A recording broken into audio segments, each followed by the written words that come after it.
하나님 말씀은 누가복음 7장 36절부터 50절 말씀입니다. 40절부터 43절까지를 합독하고 나서 36절부터 50절 말씀을 보도록 하겠습니다. 40절부터 43절 합독하겠습니다. 예수께서 대답하여 이르시되 시몬아 내가 내게 이를 말이 있다 하시니 그가 이르되 선생님 말씀하소서. 이르시되 빚 주는 사람에게 빚진 자가 둘이 있어 하나는 500데나리온을 졌고 하나는 50데나리온을 졌는데 갚을 것이 없으므로 둘 다 탕감하여 주었으니 둘 중에 누가 그를 더 사랑하겠느냐. 시몬이 대답하여 이르되 내 생각에는 많이 탕감함을 받은 자니이다. 이르시되 내 판단이 옳다 하시고. 자, 오늘 보게 될 본문 누가복음 7장 36절부터 50절 말씀은요. 한 바리새인이었던 시몬의 집에서 한 여인이 예수님의 발에 향유 담은 옥합을 부은 중요한 사건입니다.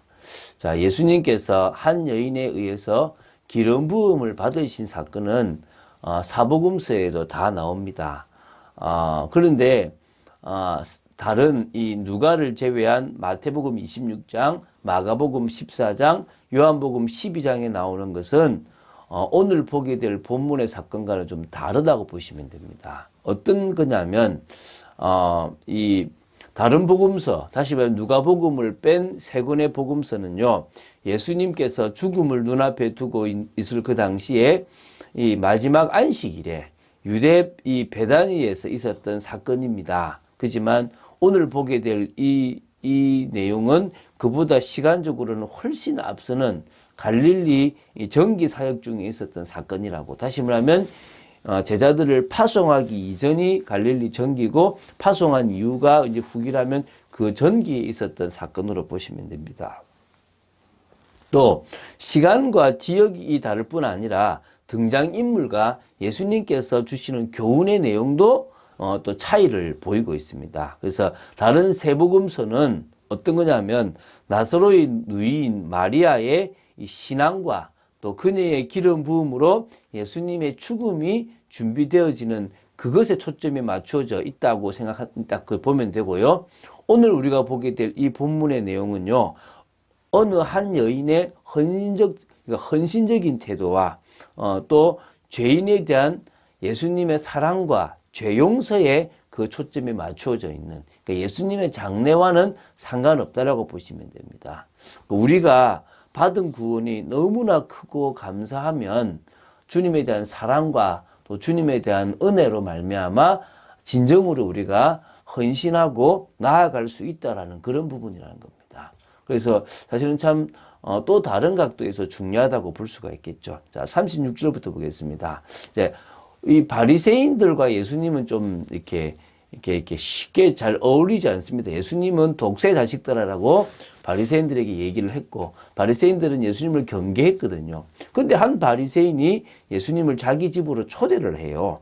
그래서 예수님께서 그 바리새인의 집에 들어가셔서 앉으셨다는 겁니다. 그때 있었던 일을 말하는 겁니다. 그러니까 순수한 의도로 예수님을 초대했다기보다는 흠을 발견하거나 책잡기 위한 의도도 있었다라고 보시면 되겠습니다. 근데 예수님께서는 상관없으시죠. 그걸 아시면서도 들어가실 수 있는 분이신 거죠. 자, 이제 37절, 38절을 보면 그때 이제 그 들어가셔서 앉으셨을 그때에 동네에 죄를 지은 한 여자가 이제 나옵니다. 학자들이 보건대 이 사람을 죄인이라고 하는 걸로 볼 때는 아마 이게 창녀의 수준, 뭐 간음했다든지 이런 정도의 수준이 아닐까라고. 왜냐하면 그 당시에 죄인이라고 부를 때는 그 정도 수준, 간음해서 저는 사람 아니야라고 볼 정도의 사람에게 이렇게 죄인이라는 것을 했으니까 그 정도의 사람이지 않았나라고 봅니다. 그래서 그때 이제 그 여인이 이제 예수님께 드렸던 향유인데 이게 옥합이라는 것에 담겨 있었는데요. 그게 이제 매우 값비싼 향유입니다. 이게 이제 당시 부유한 여인들이 사용하던 것이고요. 구하기도 어렵고 너무나 귀했고 매우 가치가 있었다고 합니다. 또 한 번 개봉하면 그 자리에서 다 소모하여야 할 만큼 그 정도로 특별한 것이기 때문에 다들 뭐 그런 한 번에 쓸 일이 아니면 개봉하지 않았다고 합니다. 그래서 그 여자는 자신이 죄인임을 깨달았습니다. 알았습니다. 그리고 그래서 이제 그 예수님이 자신의 죄를 사할 수 있고 자신을 구원할 수 있는 그리스도로 봤기 때문에 겸손히 예수님의 뒤로 그 발 곁에 서서 울면서 눈물로 그 발을 적셨습니다. 뭐 어떻게 울면서 적셨냐, 뭐 눈물을 많이 흘렸냐, 감격이 돼서 흘릴 수도 있겠죠, 그죠? 또 자기 머리털로 닦았고요, 그 발에 입 맞췄고요, 향유를 부었다는 겁니다. 이 정도로 예수님에 대한 감사와 또 존경과 또 어떤 정말 당신에게 나의 전부를 드려도 아깝지 않습니다라고 하는 헌신의 마음이, 어떤 존경의 마음이 있었다라고 보시면 됩니다. 39절부터 42절을 보겠습니다. 예수님은 계속 앞에서 볼 때마다 지금 느끼잖아요. 사람들이 무슨 마음을 먹고 있고 자기들끼리 어떤 대화를 몰래 하는지를 다 아시는 분이십니다. 자, 그러니까 사실은 그 모든 속에서 동문서답 같은 답을 주시기도 하시고 그들의 마음을 아시고 이야기하시기도 하시거든요. 그래서 저는 우문현답을 하셨다. 예수님의 질문, 그러니까 그 사람들의 질문에 예수님은 중심의 답을 하셨기 때문에 우문현답을 하셨다라고 생각을 하거든요. 근데 오늘은 그런 개념은 아니고 마음에 먹었던 마음이 있습니다. 누가요? 한 바리새인, 바로 자기 집에 초대했던 그 바리새인이 어떤 마음을 먹었냐 그러면 이런 겁니다. 이 사람이 만일 선지자라면 자기를 만지는 이 여자가 누구며 어떠한 자고 죄인인 줄 알았을 건데 어떻게 가만히 있지? 이 생각을 한 겁니다. 진짜 이 사람 메시아 아니고 진짜 선지자도 아니고 그냥 뭐 사기꾼 아니야? 뭐 이런 생각을 했을 수도 있겠죠. 예수께서 이제 말씀하십니다. 시몬아, 내가 내게 이럴 말이 있다. 그래서 한 바리새인이 누구냐면 시몬이었다는 거죠. 선생님 말씀하십시오라고 이제 그 사람이 얘기합니다. 그러면서 이제 긴 비유를 말합니다. 이 비유는 마태복음 18장 22절 35절에 보면 1만 달란트와 100데나리온의 비유와는 좀 다른 거라고 보시면 됩니다. 그건 도저히 우리가 갚을 수 없는 은혜가 구원이라고 하는 것이고요. 이건 좀 다른 각도에서 말씀하셨습니다.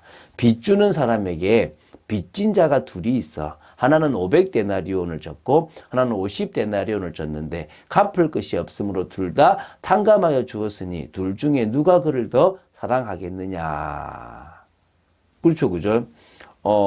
이게 이 데나리온이라는 것은 하루 품삯이에요. 그러면은 여기 보면 500데나리온과 50데나리온이 있죠. 그럼 지금 10만 원이 만약에 그거라면 5천만 원 빚진 사람이 있고, 그렇죠, 그죠? 그리고 뭐가 있습니까? 50데나리온은 500만 원 빚진 사람이 있습니다. 그러니까 5천만 원과 500만 원 차이가 많이 나지 않습니까? 그러면 누가 더 탕감해 준 사람을 사랑하겠느냐? 당연히 5천만 원 빚진 사람이 너무 감사할 거 아닙니까? 43절부터 47절이 그 얘기입니다. 이제, 그러니까 그 시몬이, 예, 많이 탕감받은 자입니다라고 하니까 예수님이 네 판단이 옳도다. 그러니까 이제 예수님께서 의도적으로 이제 그 여자를 돌아보시면서 시몬에게 말씀하십니다. 이 여자를 보느냐?